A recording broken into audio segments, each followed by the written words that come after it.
Hello, friends. My name is Cole, and for the first ever episode of The Power in You, we will be shining a spotlight on a true staple of Pittsburgh, Zed's Vintage Boutique Shop located here in Southside. Let's go check it out inside.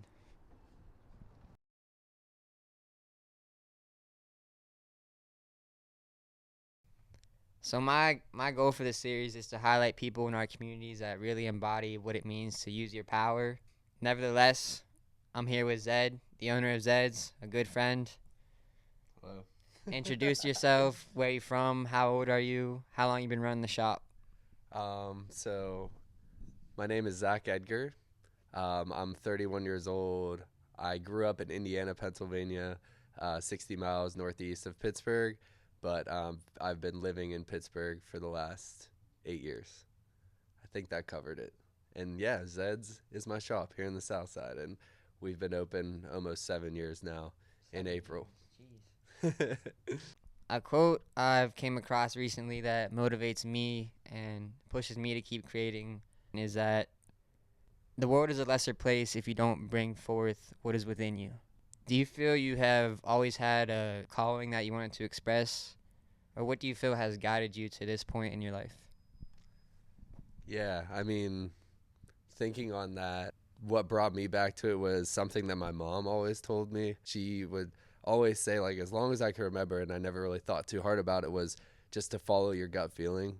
And I feel like with everything I've done up until this point in my life, when I have, it's led me in the right direction. And when I haven't, it didn't feel right. So I think, there's a lot of power in listening to your heart and what it's trying to tell you, and then, taking action on it too. I remember when I thought about opening the store, and it came after college, and people that finish college, it's a time of like feeling a little lost and trying to figure out what you're doing in your life. Obviously, you need to find a job to make a living, but you're searching for that passion of what is it that I want to do with my life. You're in this new chapter of finding yourself. And I was thrifting and doing pop-ups and really enjoying it. And when I was doing it, it just, I had that feeling like this is what I should be doing. And thankfully, at the time I had good friends and family around me, and that's super important too. And just was able to make that decision to just say, let's do it, and jump in and figure it out, put the fears aside and just take a risk and see where it took me. So here we are. Yeah, it seems your heart is always right. When you go against it, you kind of just feel off. Yeah, if your mom tells you that, it's true. Yeah, yeah. Just Following your heart and putting yourself out there can be challenging. Fear of taking that risk, fear of judgment, of I forgot the other fear. how did it Going against the grain. Fear of going against the grain, fear of judgment, fear of taking that risk. We all face these emotions, including myself, even with this series. Where did you find the strength along your journey, and what advice can you give to others wanting to take that next step but might be limited by fear?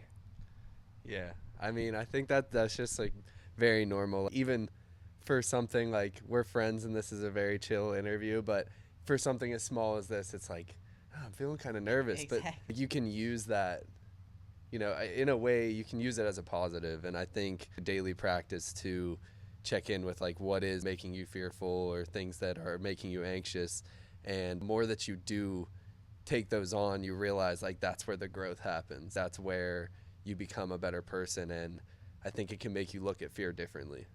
And coming back to like a quote that I always like, that's, from a song, but like the Mac Miller song, or the lyric, you got to jump in to swim. And I think that's just like, you need to face your fears. And if you're going to grow and move forward with things in your life, like you have to face your fears and learn from them. And you're going to fail, that's a fact. And I feel like a lot of fears and failure. And something I say is like, anytime someone's asking me about diving into something or taking a risk, it's like there's only one way to find out. You just gotta go for it. So, but like I said, it's a daily practice. It's just checking in with yourself. Yeah. Through these episodes, I hope to inspire those watching of their own capability, and that comes in many forms. You don't have to go start your own business or go do something creative. Similar to ripples in water, in actions, thoughts, words, they are one of our most important powers as humans. That being said, through what ways do you feel Zeds does its part in trying to be a positive impact for the community through social media or in the shop? Yeah, I mean, real life, like in real life, not social media, to me is always most important.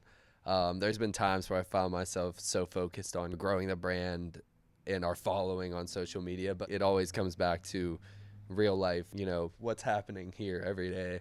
And I think that is what we get the most joy out of, and what we do is connecting with people and sharing a life with people. And like, life's not easy, there's a lot of ups and downs, and if we can be a positive in anyone who walks in here's life, and create an experience for them and create a vibe, somewhere where people can feel at home. And if what we do, or being here, or finding an item here, can make a positive impact on people's lives, then that's like, we're doing something right. So doing the job and playing with clothes and shoes all day, it is fun and we enjoy what we do, but the real meaningful stuff happens with the people that we interact with and the difference that we make in people's lives. And that's part of being in the public. And we open our doors and anyone can walk in here, so we try to make people feel at home. And Love that, man. Yeah, even the first time I started coming here, immediately it was such a cool experience. Walking in here, I was like, whoa, this shop's awesome. And then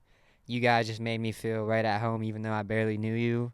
And that's what has kept me coming back, and what made me want to do this and have you guys for the first episode is because I see how you guys use your power for good and really just got a great thing going down here. It's an honor, man. It's an honor. As far as social media goes, like I said, I don't want to drag it out, but it's important. I use it as a creative outlet and I use it as a tool for our business. But it's also something that you can get wrapped up in. As long as you are using it, in a positive light, and not caring what people, there's a lot of caring what people think too much on social media. That's where it's easy to be hard on yourself. And but if you can be on social media and be creative and be nice to people and be encouraging to other people, that's where social media can be a good tool. So we have a community on there, and if anyone can take away from what we do on social media, it's like, use it to be creative, use it to be nice. But it's more important to live real life in the present. And social media, that can come after. even like when I said about how your actions and thoughts, it's like you never know what complimenting someone for the day or doing something can do. You never know what they're going through. That might just Little goes a long way, man. Yeah, that's something that you have to be mindful about every day too, because you can be dealing with stressful things, and some days you just wake up not feeling it, not being in a good mood. And every small thing we do can make a bigger difference in people's days. Another thing my mom would say, so she'd say, follow your gut. And then she said, one day at a time. Like, she had it written on a chalkboard, and she passed away a year ago. So that's why I'm like very reflective about the life lessons that she has taught me and us, my family. And one day at a time. It's just like, take it easy on yourself, just life seems a lot less scary. You just got to focus on like what's within your control on that day. Tomorrow's never promised. Life's too short. So, it's just one day at a time. What's the rush? And that's why I love Pappy Hat. Literally, when that was the motto for Pappy Hat, I was like, yeah, he's on to something. That's perfect. And I think a lot of people overcomplicate it too. It really is just that simple. Just But you gotta slow it down. You gotta slow it down because you can't. Like, the busyness of life, and that's another thing with social media, is we're not meant to take on all that information at once. And like it's a lot of outward things happening. So if you're constantly looking outward and outside of yourself, you're not going to have time to slow it down and look inward,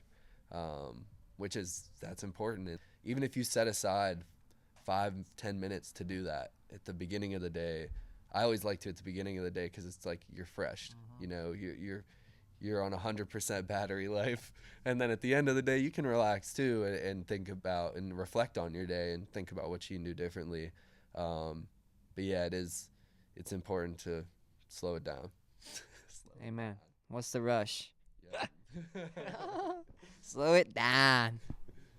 So that wraps up the questions for today. If you're ever down in Pittsburgh, make sure you come check out the shop, meet the guys. If you can't make it, they're always updating their site with some fire fits. Thank you, Zed, for allowing us to come here and sharing your insight.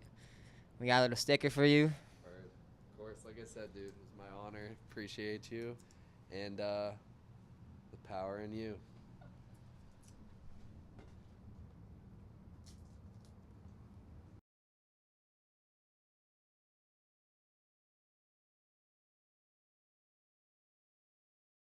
No, you're good.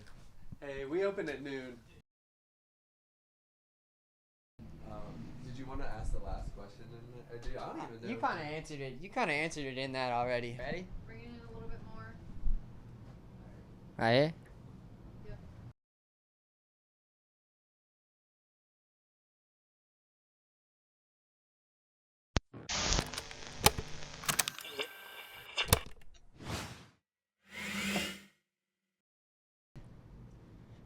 I just wanted.